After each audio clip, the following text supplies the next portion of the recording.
Have you ever been called stupid by a teacher, classmate, or even your parents just because of bad grades? As if one report card could define your entire worth or decide your future, like there's no chance left for you to succeed. I know exactly how that feels. I once stood in front of my class while my teacher said, "Your grades are terrible. You won't be anyone important later. Aren't you afraid?" That single comment made me feel like my potential disappeared in an instant, all because of a few numbers on paper. And I believe many of you have experienced something similar. In this modern era, people still see intelligence as something measured only by school marks. If your score is low, people quickly assume you're lazy or hopeless, but true intelligence stretches far beyond the school system. There's logical, emotional, linguistic, musical, and many other forms of intellect. So just because you fail one class or struggle with one subject doesn't mean you're unintelligent. You might excel in something else entirely. Maybe you just haven't discovered it yet. That's what we're going to unpack today, how to be truly smart. Not just good on paper, but smart in ways that actually make your life and the lives of others better.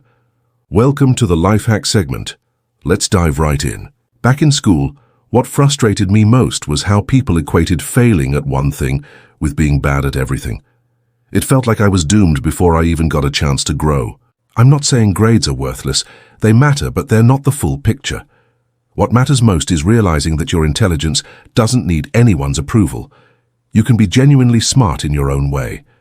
So how can we become truly intelligent, not just during exams, but in life itself? There are 3 key principles to understand. First, everything starts with having a reason. Without a personal why, studying will always feel boring. Think about it. You can memorize every hero skill in Mobile Legends and spend hours practicing strategies. Why?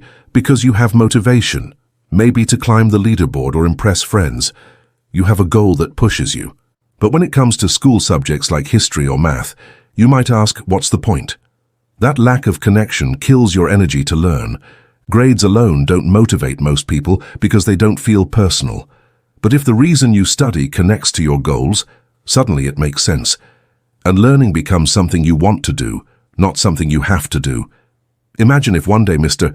Beast visited your school and challenged you.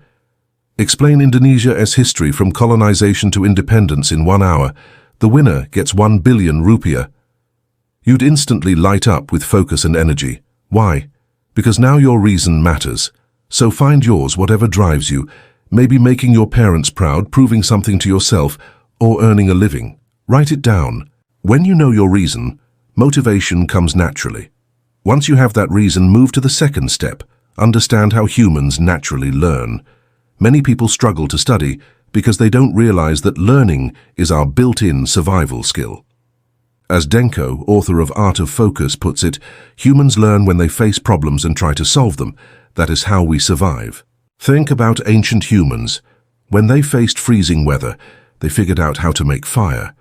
At first, they used natural fire from lightning or lava, but later, they learned to create it themselves. That's the essence of learning, solving real problems. This works exactly the same today. Suppose you want to master English. You'll start by asking, where do I begin? What should I learn first? Those questions are signals. Your brain has spotted a problem to solve. The worst thing you can do is ignore it by scrolling on social media. Instead, take action. Look up tutorials, ask ChatGPT, or watch videos. Start small. Begin with basic vocabulary and grammar. As you go forward, you'll keep unlocking more questions. What's a noun? What are verb forms? Keep answering those through experimentation and practice. That's how real learning sticks, by solving problems one at a time. Finally, the third step. Focus on mastering one clear goal. Bruce Lee once said, "I fear not the man who has practiced 10,000 kicks once, but the man who has practiced one kick 10,000 times." The same goes for learning. Don't scatter your focus trying to learn everything at once. Pick one subject, sharpen your skill, and become exceptional at it. For example, if English is your focus because you want to enjoy movies without subtitles, commit fully. Picture yourself becoming so fluent that you can translate effortlessly.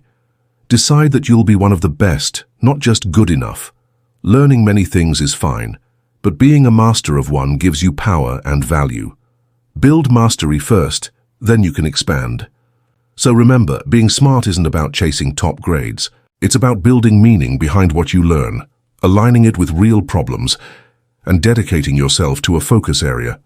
Once you do that consistently, you'll reach a different level of intelligence, one that no school report can define.